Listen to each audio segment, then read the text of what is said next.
Good day mga igsoon. For today's video, nadita sa kuan boundary sa Barangay Kayawan o Barangay Tinago nga tulay part sa kuan Malimono, Surigao del Norte. So way back year 2016 2000 to 2016 lisod pa kay ni dire tungod kay kung muda ko ang tubig dili gini siya maagi, wala pa ning tulay diri pa sa ubos nga banda ang dalan. Kuan pa siya kining detor o naapod siya tulay pero kahoy. Kung kusog ang baha maanod malapawan tong kuan tulay, so lisod kay sa kuan pag tabok sa mga katawhan, labi na ang gikan sa Malimono proper to kuan Karihatag, Barangay Karihatag o tabok sa municipality sa Mainit. Tapos napod ni tower diri sa kuan Smart. So nindot pod ni siya kuan kini mo ni tower sa kuan Smart. Daghang kay siya kuan mga balas, graba dayon. So kung diha ta padulong mo nang padulong sa Malimono proper, munisipyo sa Malimono. So makita nato nga daghan kayo ang mga kuan motorista no. Tapos kini daik ni siya padulong sa kuan dagat. Kuan ang tubig diha. So kana nga dalan pod padulong na siya sa kuan Barangay Kayawan, padulong sa Tumoy.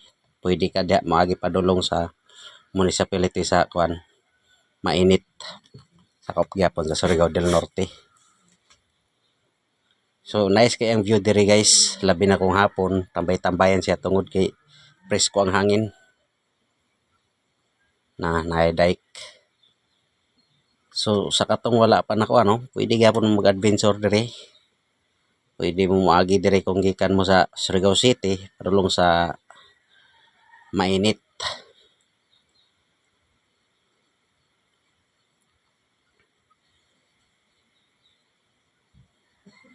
Mao ni siya guys, nindot kay view. Makita po nimo na yung mga kalubian. Tapos ang kuan tubig dire. Excuse me. Tinaw gyapon.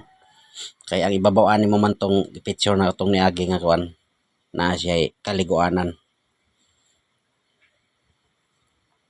No, daghang kay motorista nangagi.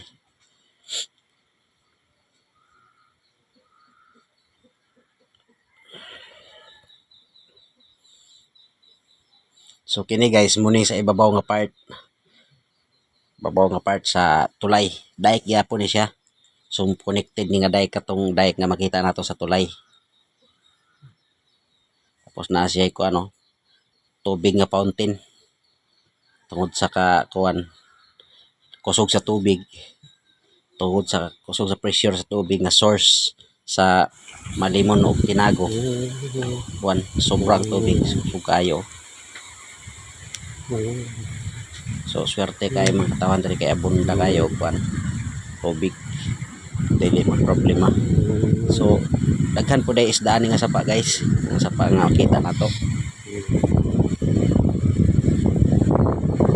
klase nga isda nga makita nato sapa sa kuan nga pait uban pa. So mo pod ni nga dalan guys ang padulong sa kuan guys Tinago Falls karon ng kuan pero pa na develop.